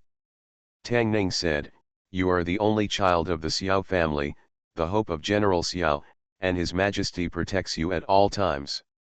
This Zhou Xiaoyi's surname is Xiao, not Zhang. Do you want to be ridden by him for the rest of your life, or are you even going to do it? A married princess is afraid of even a woman, are you afraid of women?" Xiaoju looked at him in surprise and asked, "Isn't it in your eyes?" Tang Ning said, "No. Even if I am bullied by Lu Ya all day long, do you think so? Is that bullying? That's love." Xiaoju's eyes changed when he looked at Tang Ning. He took a deep breath and said with a serious look on his face, "Of course not, she is just a shrew. Who doesn't have a shrew?" A moment later, in a certain barracks in the Zhaoqi camp, Kanko Junjun looked at Xiaoju, shocked with a hint of panic, and asked, "General Xiao, what did you just say?" Xiaoju looked at him and said, "I told you to send all the Zhaoqi camp's accounts for the past few years to my barracks within 3 days. Kang Xiao joined the army and pursed his lips and said, "General Xiao, this." Xiaoju looked at him calmly and asked, "What, is there a problem? Or is there something fishy in the accounts? You don't want me to see it?" "Of course not." Kanzeo Junjun forced a smile on his face and said, "General Xiao, don't worry, I will definitely send you the accounts for the past few years within the time limit." Xiaoju glanced at him lightly and walked out of the barracks. After Xiaoju left, Kanzeo Junjun seemed a little anxious and kept pacing in the room. After a while, he gritted his teeth and strode out. In General Zolang's barracks, Zhang Chao put down his wine glass suddenly, looked at Kang Xiao joining the army, and asked, "What are you talking about?" Xiaoju asked people to send the accounts of the past few years to his room. What does he want to do? Kanzeo Junjun pursed his lips and said, I'm afraid he wants to check the accounts. Zhang Chao's expression turned gloomy and he said coldly, what does Xiao want to do? Why don't you act like his right-hand general and come over to interfere in our affairs? Kuichenchi looked at him and said, Zhang Lang will not have to worry. I have experts do the accounts every year.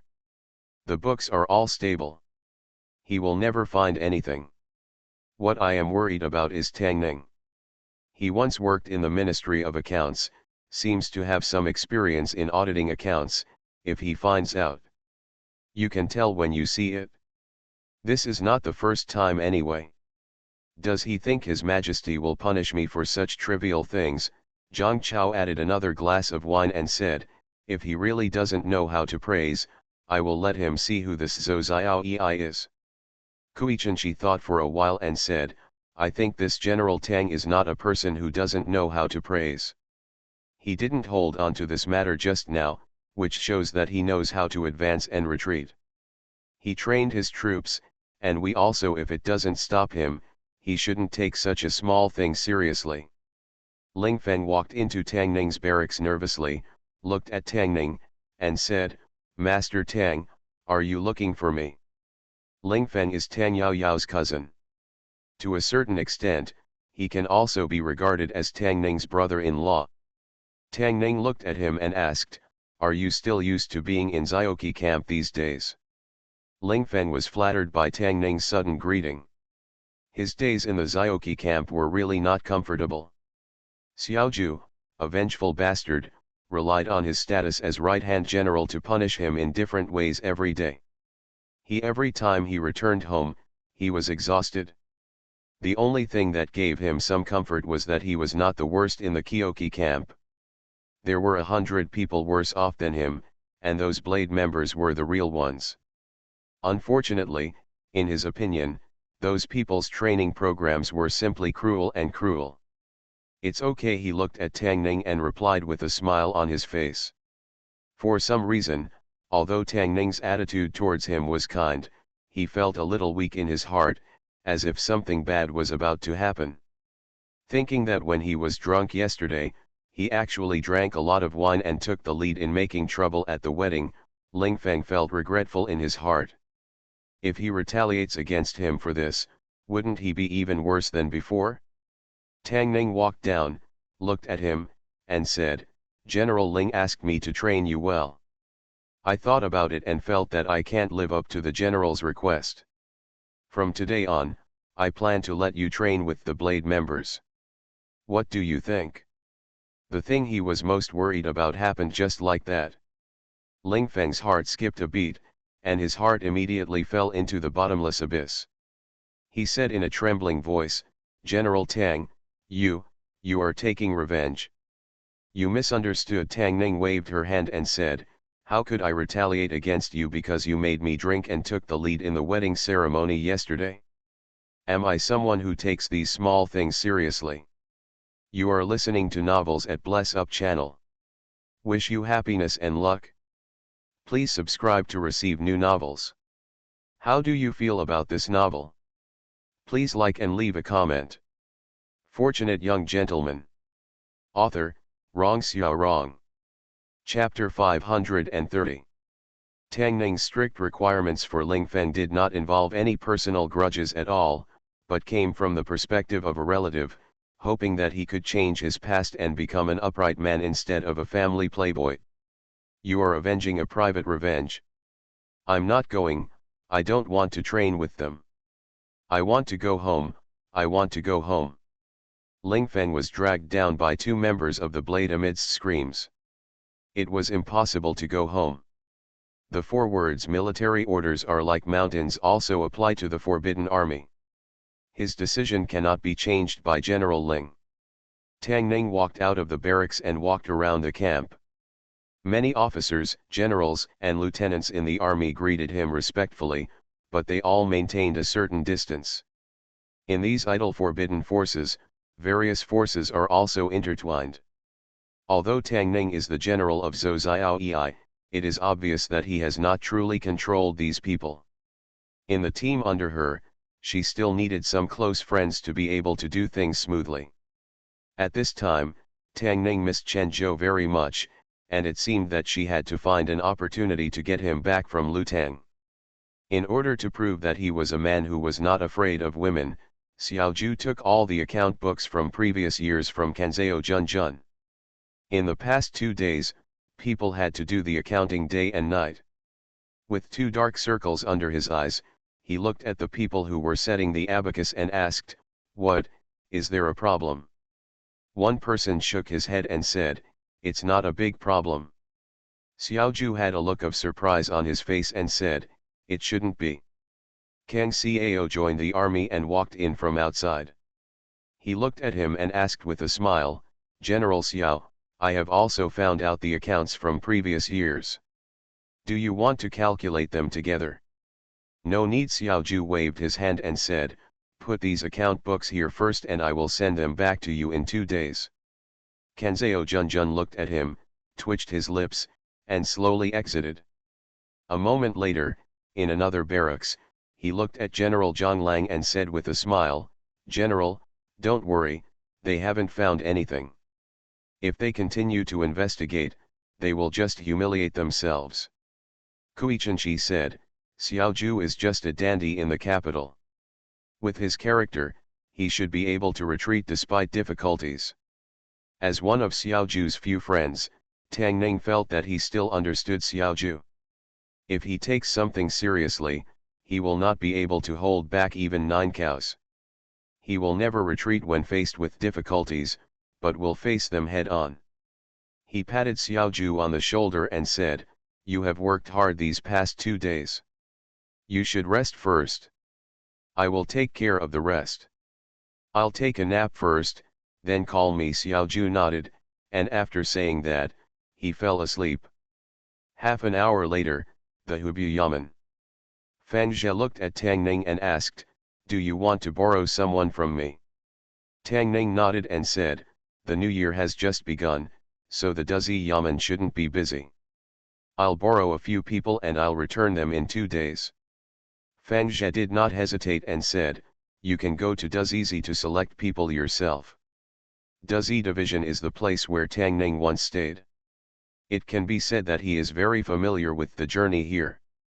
When he walked into the check-in room, Dr. Duzi looked up and immediately stood up and said, "It's Mr. Tang. This is Mr. Tang Ning. What wind brought you here?" Mr. Chen. Tang Ning cupped her hands and said, "I came here today to borrow a few people from Duzi Yamen to help check some accounts." Mr. Chen said, "Mr. Tang, you're welcome. You brought them out. You can choose them as you like. I'll just tell Mr. Shilang in a moment." "I've already told Mr. Fang," Tang Ning said. "Mr. Chen can just help me pick a few people." Dr. Chen nodded and said with a smile, "Master Tang, sit here for a while. I will go right away." The Du branch of the Ministry of Accounts represents the highest level of Chenguo's accounting. These people were brought out by Tang Ning, so they naturally know their abilities. Dr. Chen was not stingy either. Tang Ning only needed 4 people, so he gave Tang Ning 8 people. In this way, the accounts that originally took 2 days to settle were now not needed for 1 day. In the Kyoki camp, Tang Ning looked at everyone and said, "Everyone, please work harder today. We are going to stay in Tianjin tonight. General Xiao is treating us. You can eat and drink as much as you want. Don't worry, sir, I promise to complete the mission. Ever since you left the Ministry of Finance, I have never eaten food from Tianjin again. I miss you so much. Everyone, please work hard and try to finish these things within today, so that you can go to Tianjin in the evening." The officials of Duzi Division are the ancestors of accounting. No matter how clever the accounting is, they will not be able to hide it. Professional matters should be left to professionals. In the barracks, the only sound of the abacus is crackling. Their calculations were completed faster than Tang Ning expected. Before dark, Wei Lang, a member of the Du branch division, handed him a copy of the results. Xiaoju slept until night. When he woke up, he rubbed his sleepy eyes and asked, "What time is it?" Tang Ning looked at him and said, I'm up. I'm waiting for you to treat me to Tianashanju in the evening. Xiaoju rubbed his face and said, what kind of guests are you inviting? I haven't checked the account yet. Tang Ning handed over a thin book and said, finished checking. So fast, Xiaoju took the book, looked at it, and said, this guy is greedy enough. After he finished reading, he looked at Tang Ning and asked, what should we do next? It seems a bit fussy to hand this thing to His Majesty. If we submit it to the Ministry of War, there is no chance that it will be suppressed. Tang Ning looked at him and asked, why did the Ministry of War suppress him? Xiaoju shook his head and said, the Ministry of War still has to give Zhang Chao and Princess Yi Yang face. There are too many problems with the Forbidden Army, and the Ministry of War has never paid much attention to them. Tang Ning glanced at him and asked, have you forgotten who your father-in-law is? Minister of the Ministry of War. Xiaoju looked at him and waved his hand, oh, you don't understand. Lu Ya's father seems to have some objections to me. I don't want to trouble him. It's strange that Lu Ding has no objection to Xiaoju, just like rich man Tang always dislikes him.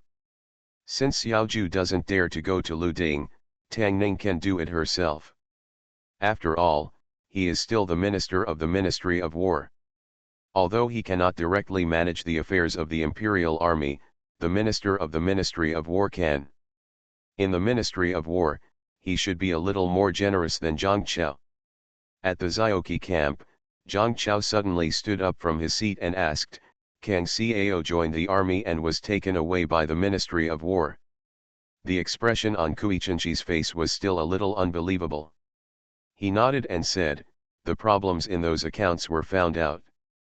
The Minister of War, Zhou Shilang, personally brought people over and took Wang Shenjun away. Zhang Chao looked ugly and asked, why does the Ministry of War suddenly take care of these things? Although the promotion and assessment of military attaches are under the control of the Ministry of War, the situation in the 16th Guards is very mixed. The senior generals of the Forbidden Army have more or less backgrounds. The Ministry of War is unwilling to cause trouble easily. Otherwise, he would have long been unknown for so many years. How many times has the Ministry of War taken him away? Kui Chenchi looked at him and said, Prince-in-law, this General Tang seems to be really hard to mess with. He is declaring war on me. Zhang Chao clenched his fists and said, since he doesn't know how to show appreciation, let him know who is the master in Zhou Xiaoyi. Taking away a Kang Cao to join the army was equivalent to cutting off one of Zhang Chao's arms, but this was not the final result that Tang Ning wanted. He likes to do things without worries first, and does not want to be overstepped or hindered by others at critical moments. Caraceo's position in joining the army is more important, and it should be in the hands of his own people. In addition to Caraceo's position in the army, there are also some positions that require his own people. Xiaoju looked at him, patted his chest and said, don't worry, this matter is taken care of by me. Huang family. The Huang family of the capital is a general family that is about to decline. It can no longer even be called a general. It only retains the title of lord. No one in the family is in the military. In another generation, I am afraid that it will only be regarded as a wealthy family in the capital. Xiaoju saluted a middle-aged man and said, hello, Uncle Huang. The middle-aged man looked at him and said with a smile, long time no see, nephew Xiao Xian is becoming more and more heroic. His tone was a little sad. Both the Xiao family and the Huang family were generals, and they have been declining in recent years. However, with the Holy Family members and Xiaoju, a rising star, the Xiao family may be able to continue its glory for decades and still be in decline. Given the chance to make a comeback, the Huang family could only watch as the family declined step by step. The middle-aged man looked at Xiaoju, who had risen rapidly in the past 2 years, and then turned his head to look at his son who only knew how to play, and sighed inwardly. Huang Yulong looked at Xiaoju and asked, why do you have time to come to my house? Xiaozhu looked at him and said, to make a long story short, there is a vacant position in Zhouziaoei for Kang Cao to join the army. Do you want to go? In no mood. Huang Yulong shook his head without any hesitation and said, you, Zhouziaoei, are not a place for human beings. I met Ling Feng yesterday. This guy is 2 times thinner than the last time I saw him. The last time I saw him, he was half a few months ago. I lost so much weight in half a month. I would not go to a place like this even to death. When he heard that Kang Cao was joining the army, the middle-aged man's eyes suddenly lit up. Before Huang Yulong finished speaking, he covered his mouth, looked at Xiaozhu, and said with a smile, Mister, sit down for a while, drink a cup of tea, and Yulong and I will chat first. Huang Yulong was pulled into the inner room by the middle-aged man, took his hand away, and said in surprise, Dad, what are you doing? What else do I want to ask you for? The middle-aged man looked at him and said angrily, tell me about you. You can't pass the civil service examination, you can't pass the martial arts examination. I'm licking my face and I can't even beg you for even a small thing. Captain, now that you have such a good opportunity, you don't want to go. Huang Yulong looked at him and said, but I don't want to go to the military camp. Look at Ling Feng. Can you compete with Ling Feng? Can our Huang family compete with the Ling family? Ling Feng's father is General Jin Yue. Is that your father? The middle-aged man looked at him and said, the Ling family is so prominent. Ling Feng isn't going to. Why don't you go? You have to go even if you go today, and you have to go even if you don't. Huang Yulong shook his head and said, you can go if you want, but I won't go anyway. The middle-aged man looked at him and asked, are you sure? Xiaozhu sat on a chair. After drinking a cup of tea, Huang Yulong limped out of the room. Xiaozhu stood up, looked at him, and said, although it is just a small opportunity to join the army, it is also a rare opportunity. Do you want to go? Huang Yulong nodded and said, I think so. The middle-aged man personally sent Xiaozhu out of the house and said with a smile on his face, nephew Xiao, go slowly. Huang Yulong stood next to him and looked at him, and said somewhat depressedly, Dad, isn't it just the 8th grade Kenko who joined the army? Are you the same? You know nothing. The middle-aged man glared at him. Xiaozhu was just a junior captain a year ago, and now he is a right-hand general. You have all grown up together, so why is there such a gap now? So big. Huang Yulong lowered his head and whispered, that's because he is still the uncle of the state. The middle-aged man asked, what did you say? Huang Yulong immediately said, it's nothing. The middle-aged man looked at him and warned, anyway, this opportunity is very rare. Just follow Xiaozhu and Tang Ning this time. Whether the Huang family can turn around or not depends on you. I know. Huang Yulong nodded. When he looked up, he saw the middle-aged man walking out of the house and asked, Dad, where are you going? Go to the Lu family, the middle-aged man said disdainfully, this time I want to show him whose son is useless. Kang Cao's position in the army is not high, he is only in the 8th rank, but he is in charge of important warehouses. If someone wants to tamper with property, they cannot avoid Kang Cao's army. Although Huang Yulong has no fame, he is a general's disciple. If he is directly promoted to be a captain or a captain, he will be criticized if he does not meet the requirements. However, it is not a big deal for an 8th grade Kenko to join the army. Tang Ning only needs to support him. Just one chapter is enough. As a lieutenant general, he still has some power. Xiaozhu looked at him and said with some distress, I care about Huang Yulong but not Lu Jun and Mu Yu. In addition to the Lu family and the Mu family, there are several other families who have also approached the Xiao family and want me. We will also arrange positions for them in the army, but Zhou Xiaoei has no vacant positions now. There's no rush, Tang Ning said while drawing circles on the paper with a pen, it will be available in 2 days. There are many destitute generals in Beijing, and many of their families are facing the dilemma of having no successors. For families like the Lu family, the Huang family, and the Mu family, the heirs in the family are not up to par, and the elders can only protect this generation. They very much hope that their sons can have a job in the army. Lu Jun and the others have a close relationship with Xiao Ju and have interests with the Tang family, so they are more trustworthy than others. It would be perfect for them to fill the positions that Tang Ning circled. She just didn't know what Zhang Chao would do. Only if he made the first move would Tang Ning know how to break it. Tang Ning walked outside the barracks and noticed that the training ground was a little different today. In the huge training ground, only Ling Feng was running laps seriously, while the others were very unfocused. The captain in charge of training them was nowhere to be seen. Fortunate Young Gentleman. Author, Rong Xiao Rong. Chapter 531. Rui Yi Xiao Lang Jun Text Volume 528 Oversupply. General Tang. Tang Ning walked to the parade ground, and a captain saw him and immediately saluted respectfully. Tang Ning glanced at the parade ground and asked, "Where are the captains?" The captain was also puzzled and said, "I don't know why, except for Captain Zhang and 3 others, all the other captains have asked for leave today."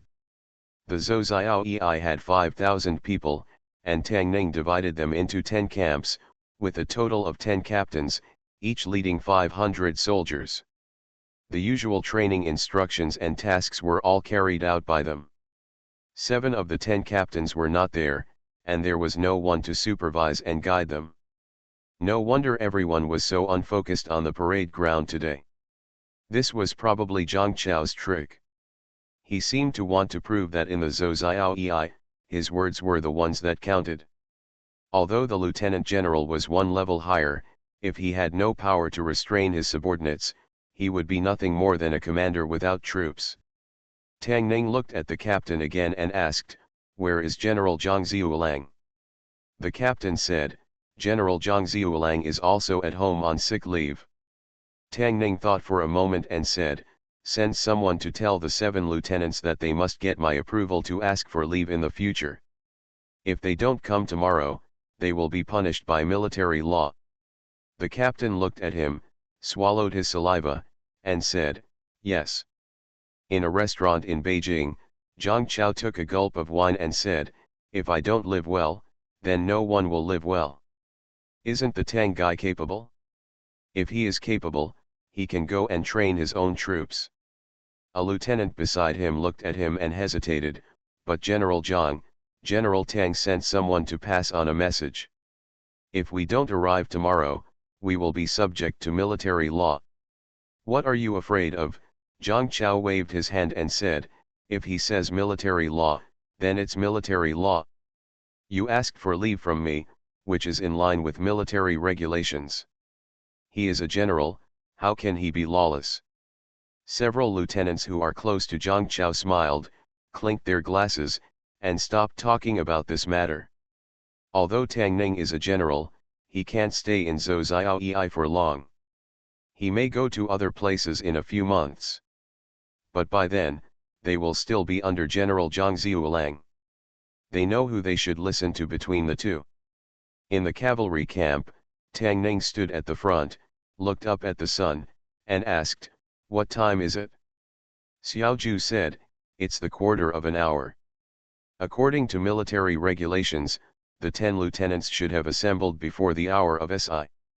At this time, a 1/4 of an hour had passed, but there were only 3 in front of Tang Ning. The 7 lieutenants who did not arrive yesterday still did not arrive today. A captain stepped forward and said, "General Tang, there are still 7 lieutenants who have not arrived." "Those who have not arrived don't need to come." Tang Ning waved his hand and said, "Ling Feng, come here." Ling Feng, who was running in circles, came over with a huff. In just a few days, his temperament has changed significantly. He no longer looks like a dandy. Although he does not look strong, he can give people a sense of sharpness. After these few days, Tang Ning also found that although Ling Feng was a playboy, he was not hopeless. He was probably not much different from Xiaoju before. The most important thing was that he was obedient. He would run circles honestly when asked to run, train honestly when asked to train, never go west when asked to go east, and never catch chickens when asked to chase dogs. Most of the children from generals have such good qualities. He wiped the sweat from his forehead and stood up straight and said, "General Tang, what instructions do you have?" Tang Ning picked up a pen, wrote his name on a notice, and said, "From now on, you are the captain of the 2nd Battalion." In the Zioki Battalion, the greatest permission given to him by Emperor Chen was that he could directly appoint military positions below the captain, including the captain, without going through the court. Of course, this also had certain limitations. Although Ling Feng was hanging around in the capital all day, unlike Huang Yulong and others, the Ling family was once prominent, and he himself had a nominal position equivalent to the captain, which was not very useful at ordinary times. At this time, his usefulness was reflected. It is much easier to promote him from a captain to a lieutenant than to promote other common people. Ling Feng stared at Tang Ning and asked uncertainly, "Me?" Tang Ning looked at him and asked, "You don't want to?" After Ling Feng came to his senses, he immediately nodded and said, "Yes, yes. A lieutenant is in charge of 500 people. It is not easy to get to this position in one step. Let alone a lieutenant, it is not easy to climb to a captain at his age. He doesn't care how many people he is in charge of. The main thing is that after becoming a lieutenant, he is also a person of status here, so he doesn't have to run around every day, right?" Of course, he was very happy to become a lieutenant of the Imperial Army. As the saying goes, good things should not flow to outsiders. Although this brother-in-law is narrow-minded, he didn't think about others when he had such a good thing. The young captain looked at Tang Ning in surprise and asked, "General Tang, isn't the captain of the 2nd Battalion Wei?" Tang Ning waved his hand and said, "Wei Danian and 7 others were absent without reason and disobeyed orders. I have removed their positions and handed them over to the Ministry of War for punishment. New captains will be appointed in the next 2 days." The young captain's eyes showed shock. Dismissing all 7 captains at once was not only breaking Zhang Ziulang's arms, but also cutting him into a human stick. There has never been such a thing in the history of Zhou. If 2 more people were moved, Zhang Ziulang would really be left alone in Zhou. Tang Ning sat in the barracks with 6 blank certificates in front of him. He looked at Xiaoju and said, "Lu Jun is the only one who is qualified to become a lieutenant in one step. There are still 5 people missing. Why don't you ask again?" No more. Xiaoju shook his head and sighed, "It's their fault for not living up to their expectations. An 8th rank soldier is okay, but none of them are qualified to become a lieutenant in one step." Tang Ning had no other way to deal with this matter for the time being. This was equivalent to him preparing 6 super big buns for them. Unfortunately, Mu Yu and others didn't have a big appetite. If they forced themselves to eat, they would choke to death. They could only settle for the next best thing. Who would have thought that the position of lieutenant in the Imperial Army would also be in oversupply? Tang Ning thought for a while and said, "If you want to join the army, wait for 2 more days. I will try to arrange it in these 2 days." Zhang Chao wanted to compete with him for who was the master of Zhou. Tang Ning naturally didn't mind. This was just a pilot for Chen Huang. Before the test results came out, he could do whatever he wanted. He really wanted to see if Zhang Chao could still sit still. In fact, Zhang Chao's patience was a little worse than he expected. A quarter of an hour later, he walked into Tang Ning's barracks angrily and asked, "General Tang, what do you mean? What mistakes did Wei Danian and the others make? You want to dismiss them all? Don't you think this is too much?" Tang Ning said calmly, "As a soldier, he can't even obey orders. Such a lieutenant is better off not having him." Zhang Chao said angrily, "Even so, dismissing 7 lieutenants at once, Isn't it too arbitrary for Lord Tang? Tang Ning looked at him and asked, is it not okay? Zhang Chao finally couldn't help it, pointed at him, and said, as a general of the Central Army, you are arrogant and domineering, arbitrary, and you dismiss and appoint positions at will. I will report all these to His Majesty Rishi. Tang Ning looked at him and said in surprise, General Zhang Zhuolang doesn't seem to be qualified to report to His Majesty, right? Just wait. Zhang Chao's face turned liver-colored, and he waved his hand violently and left with his sleeves. Tang Ning was telling the truth. Without a fourth-rank official position, he was generally not qualified to see the emperor. If Zhang Chao wanted to impeach him, he could only go through the Ministry of War first, and he had just informed the Ministry of War yesterday. He looked at Xiao Zhu and asked, are we bullying people too much? Using one's own connections and resources to attack dissidents and break the rules is generally the character setting of a villain. No, Xiao Zhu said firmly. Zhang Chao used his position to embezzle military pay and form a clique for personal gain. We are eliminating harm for the people. We are righteous.